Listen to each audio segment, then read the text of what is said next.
दोस्तों, जिस समय मैं ये वीडियो शूट कर रहा हूँ उस समय तक जो चुनाव की जो गिनती है, लोकसभा चुनाव की गिनती है, वो करीब करीब कंप्लीट हो रही है और ऐसा समझ में आ रहा है कि एनडीए प्लस यानी कि बीजेपी प्लस यहाँ पर सरकार बना ले जाएगी।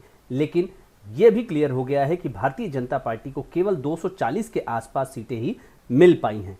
तो ये एक करारा झटका है। कहाँ पर भारतीय जनता पार्टी 370 सीटें लाने के टारगेट के साथ मार्केट में उतरी हुई थी और कहां वो अपने पिछले परफॉर्मेंस से भी काफ़ी नीचे, जो पिछला परफॉर्मेंस था उसका 303 सीट था, उसके काफ़ी पीछे सिमटती हुई नजर आ रही है। इसका मतलब ये हुआ कि इंडिया गठबंधन यहां पर अच्छा खेलता हुआ नजर आया है। मैच जीता है एनडीए ने, लेकिन इंडिया ने उसको काफ़ी ज़्यादा टफ फाइट देते हुए सबका दिल जीत लिया है। जैसे बोला जाता है ना क्रिकेट में कि फलाने कंपनी ने, फलाने टीम ने ज़्यादा अच्छा मैच जीता है, लेकिन जो हारी हुई टीम है उसने दिल जीत लिया। जीतना भी उसे ही चाहिए था, दिल जीत लिया। खैर कोई बात नहीं। अब रिजल्ट तो आ गया। रिजल्ट का रिएक्शन बाजार में आज इतना भयानक था कि आपने इसे देखा होगा और आपके पोर्टफोलियो में भी लगा होगा कि इसका झटका जोर से आया।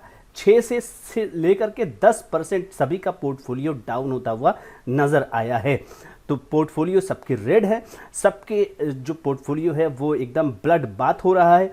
लेकिन अपना खून बह रहा हो तो क्या अपने खून को हम ना देखें और फिर फ्रेश निवेश कर ले? ये एक पुरानी कहावत होती है। लोग कहते हैं ना कि जब मार्केट में चारों तरफ सेल ऑफ हो रहा हो तो उस समय आपको बाजार में एंटर करना चाहिए, लेकिन उसके पहले आपका ही जो इन्वेस्टमेंट है, पुराना इन्वेस्टमेंट है, उसमें जो ब्लड बात हो रहा है उसका क्या, वो भी तो आपको देखना है। तो कहने का मतलब यहाँ पर यह है कि चारों तरफ आज बिकवाली का माहौल रहा। कल का बाजार जो था उससे बिल्कुल उल्टा बाजार में हर तरीके के इंडेक्सेस आपको गिरते हुए नजर आए। चलिए आइए बाजार का हाल जरा देख लेते हैं और फिर उससे आपको पता लगेगा कि आज कितना बड़ा कोहराम भारतीय शेयर बाजार में आपको देखने को मिला है। तो दोस्तों, निफ्टी 50 21,884 पर बंद हुआ है। आपको विश्वास होगा कल ये 23,000 के ऊपर था। 1379 पॉइंट, 5.93%, ऑलमोस्ट 6% एक सिंगल डे में आपको ये गिरता हुआ नजर आया है। कल जहां पर तेजी थी आज वहां पर उससे कई गुना ज्यादा बिकवाली हुई। आपको कल मैंने बताया था कि अदानी ग्रुप पीएसयूज जबरदस्त मार्केट में लीड करते हुए नजर आए थे, लेकिन आप देखिए अदानी पोर्ट आज 21% गिरा, Adani enterprises 19%, ONGC 16%, NTPC 16%, SBI कल ये केवल 9% था और आज गिरा कैसे? 14% धड़ाम गिरा। कोल इंडिया 13% से भी ऊपर, यानी करीब करीब 14.25%। इसके अतिरिक्त दोस्तों देखिए बीपीसीएल 12%, लार्सन एंड टुब्रो जैसी कंपनी 12% एक दिन में गिर जाती है, power grid 12%, Shriram finance 9%, IndusInd bank 9%। अब आइए टाटा स्टील की बात करते हैं। 6% से ऊपर करीब करीब 7%, JSW steel 8%, ICICI bank 8%, Axis bank करीब 7.5%, रिलायंस इंडस्ट्रीज देश की दिग्गज कंपनी 7.49% गिर गई फ्रेंड्स एक दिन में। 3,000 के ऊपर की कल की क्लोजिंग थी फ्रेंड्स और आज खुला ही गैप डाउन के साथ खुला था ये। इसके अतिरिक्त फ्रेंड्स देखिए हिंडाल्को जो है वो 6.25% गिरा, भारतीय एयरटेल 6.5% गिरा, Bajaj Finserv 6.25%, then 5.87% Bajaj finance, HDFC bank 5.66%, 1483 पर क्लोज होता हुआ ये बंद होता हुआ नजर आया आपको आज। इसके अलावा दिग्गज काउंटर अल्ट्राटेक सीमेंट 5% से भी नीचे, Tata Motors 4.9%, Grasim 4.75%, Kotak Mahindra bank 4.66%, SBI life insurance 3.78% down. उसी तरह से फ्रेंड्स अगर आप देखें तो जो डिफेंसिव सेक्टर है वहां भी गिरावट थी 3.5%, ITC, Eicher Motors 3.5%, HDFC life 2.84%। कौन सा ऐसा शेयर है जो आपको दिखता हो और जो रेड में हो, और कोई भी रेड में, कोई भी आपको ग्रीन में होता हुआ नहीं दिखेगा। आप देखिए टाइटन थोड़ा सा बाजार को यहाँ पर एक सहारा देता हुआ नजर आया, केवल 0.68 और एचसीएल टेक 0.83। ये अच्छा 2-3-4 शेयर हैं जो कि नहीं कुछ ज़्यादा है। डिवीज लैब फार्मा से यहाँ पर आपको स्टेबिलिटी नजर आई 0.05, फिर उसके बाद 0.33 टीसीएस, सिप्ला है 0.7, ये बढ़ते हुए नजर आए। और सबसे ज़्यादा आज शेयर बढ़ा है किसका? Defensive sector HUL 5.96%। ये हमेशा की तरह थ्योरी होल्ड सही होते हुए नजर आ रही है, जबकि चारों तरफ बिकवाली हो, तो आप डिफेंसिव सेक्टर में देखिए तो ब्रिटानिया, नेस्ले, एचयूएल दोनों डिफेंसिव सेक्टर की ये तीनों स्टॉक है। केवल आपको आईटीसी यहाँ पर जुदा राह लेते हुए नजर आया। दूसरी तरफ फ्रेंड्स देखिए निफ्टी बैंक 7.95% ये इंडेक्स डाउन था, और इसमें आपको मैंने दिखाया कि एसबीआई यहाँ पर ज़बरदस्त तरीके से डाउन था। अगर इसमें टॉप लूज़र की बात की जाए तो आप देखिए बैंक ऑफ बड़ौदा जो कि कल टॉप गेनर था, यहाँ पे 16.4%, पीएनबी 15%, एसबीआई 14%, देन उसके बाद बंधन 9, इंडसइंड, आईसीआईसीआई 7। तो कुल मिलाकर के कल के जो गेनर थे, टॉप गेनर, वो आज के टॉप लूजर्स हो गए, और सरकारी कंपनियां उसमें टॉप पे हैं। यहाँ पर mid cap 100 4200 point down, 7.88%। Can you believe 8% जब इंडेक्स डाउन है फ्रेंड्स, तो इंडिविजुअल स्टॉक्स की आप बात क्या करते हैं। आइए देखते हैं यहाँ पर क्या स्थिति रही। यहाँ पर आप देखिए भयंकर बिकवाली थी। BHEL 20%, SAIL 20%, container corporation 19%, union bank 18%, Mazagon dock 17%, Vodafone Idea 17%। धीरे धीरे बढ़ता हुआ स्टॉक ऐसे गिर जाता है। ये आज इसके साथ ये हुआ, हफ्तों से कमाई हुई पूंजी एक ही दिन में गायब। देखिए JSW 16% एक ही दिन में, HDFC AMC 15.5%, Indus tower friends इतनी बढ़िया कंपनी 15%। जब क्वालिटी कंपनियों में आपको निवेश कर रहा हूँ, ऐसे ही मौके दिखाई देने चाहिए आपको। Hind petro 15%, LIC housing finance 15% down.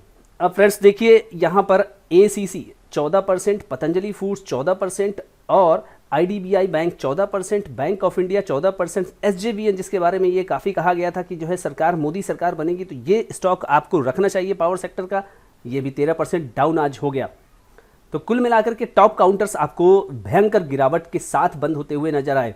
अब आइए फ्रेंड्स देखिए निफ्टी स्मॉल कैप 100 का क्या हाल रहा। 8% से ऊपर गिरा है ये फ्रेंड्स, आज 8% से ऊपर। अब इसमें जो टॉप लूजर्स कंपनियां हैं, BEML देखिए 19%, Hind copper 19%, NALCO 19%, Mazagon dock 17%, engineers India 17%, IRCON 17%। ये सारी कंपनियां जो है वो PSUs हैं। आप समझिए मोदी सरकार के थोड़ा सा हिल जाने से ये हुआ है। अगर ना आती मोदी सरकार तब क्या होता इन स्टॉक्स के साथ। खैर मोदी सरकार तो अब आएगी, लेकिन अब उस तरह से पावर के साथ काम करते हुए नहीं आएगी। मिश्र धातु देखिए 14% गिरा है, इंडिया सीमेंट 14% गिरा है, राइट्स 13% गिरा है, चंबल फर्टिलाइजर 13%, इंडियन बैंक 13%। यानी कौन सा स्टॉक है जो आपको गिरता हुआ नजर नहीं आया? सारे स्टॉक्स देखिए, रेल विकास, RVNL 13%, HEG 12%, KPIL, MCX India, spice jet, Vakrangee, Dilip Buildcon, ये सारी कंपनियां जो थोड़ी सी जो है वक्रांगी टाइप की कंपनियां हैं वो तो गिरती रहती हैं। तो फ्रेंड्स आगे क्या करना है? अभी देखिए जो लोग निवेशक हैं, इन्वेस्टर्स हैं, उनको कुछ नहीं करना है, उनको चुपचाप से बैठना है और मार्केट को देखते रहना है। देखिए भारत की स्टोरी, जो इंडिया स्टोरी है, वो कहीं नहीं जाने वाली है। किसी भी पार्टी की सरकार है, इंडिया चलता रहेगा। अब किसी को ये लग सकता है कि मोदी जी बहुत बढ़िया काम कर रहे थे और भारत को एक स्पीड में लेके जा रहे थे, तो आप ये समझिए कि मोदी जी ने जो स्पीड दी हुई है, क्या अगर दूसरी पार्टी की सरकार आ जाती है, मान लीजिए एक बात के लिए मान लीजिए कि दूसरी पार्टी की सरकार आ जाती है, तो क्या वो स्पीड वो कम कर देगी? उस स्पीड को अगर वो कम करने की कोशिश करेगी तो उसे क्या लोग सबक नहीं सिखाएंगे? तुरंत अगले चुनाव में उसको सबक सिखा करके सत्ता से बेदखल करने का काम करेगी। यही एक स्वस्थ लोकतंत्र की परिभाषा होती है दोस्तों। अब मोदी जी ने जो किया सो किया। अब बाजार में देखना यह है कि एनडीए की सरकार, अब अगला एक्सपेक्टेशन देखिए क्या होगा दोस्तों। अब मोदी जी की मजबूत सरकार नहीं बन पाएगी क्योंकि 240 के आसपास बीजेपी सिमटती हुई नजर आ रही है, तो एनडीए की सरकार बनेगी। अब आप देखिए पिछली बार 303 में ये अपने पॉलिसीज जो है वो डंके की चोट पे कर सकते थे। अब यहाँ पर एक ऐसे सहयोगी हैं जैसे कि JDU, जिसके कि नीतीश कुमार नेता है, वो कहीं भी किसी भी जगह पलट के चले जाते हैं। कभी किसी के साथ रहेंगे, कभी किसी के साथ रहेंगे। मोस्ट अनरिलायबल पार्टनर है वो, मोस्ट अनरिलायबल पार्टनर है। दुनिया में ऐसा कोई पॉलिटिकल लीडर हुआ ही नहीं है जो कभी किसी के साथ चुनाव लड़ता है और कुछ समय बाद किसी और के साथ जाकर के वो गठबंधन बना लेता है। तो ऐसे सहयोगी इनके हैं। तेलुगु देशम पार्टी एक बार के लिए विश्वास किया जा सकता है, लेकिन JDU को कभी भी विश्वास नहीं किया जा सकता। तो कुल मिलाकर के क्या है कि एनडीए की सरकार बन भी जाए तो उसका क्या अगले 5 साल तक चलना ये हो पाएगा, जबकि आपके साथ जो पार्टनर है वो बहुत ज़्यादा अनरिलायबल है नीतीश कुमार के रूप में।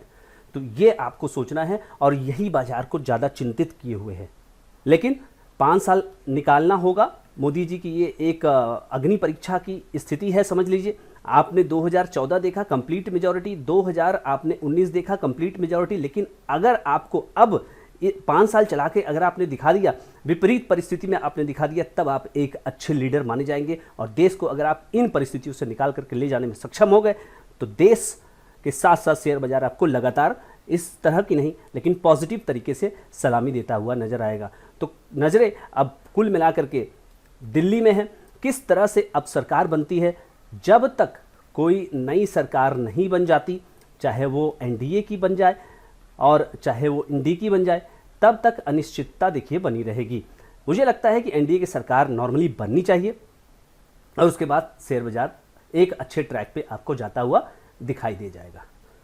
जो लोग ट्रेडिंग करते हैं उनको थोड़ा सावधान रहने की ज़रूरत है, क्योंकि बाजार में वोलेटिलिटी बहुत ज़्यादा होने वाली है। और वैसे 2 दिन की वोलेटिलिटी से जो लोग साल 2020 के बाद शेयर बाजार में आए हुए होंगे उनको सारा कुछ शेयर बाजार का इन 2 ही दिन में पता चल गया होगा कि शेयर बाजार वास्तव में होता क्या है।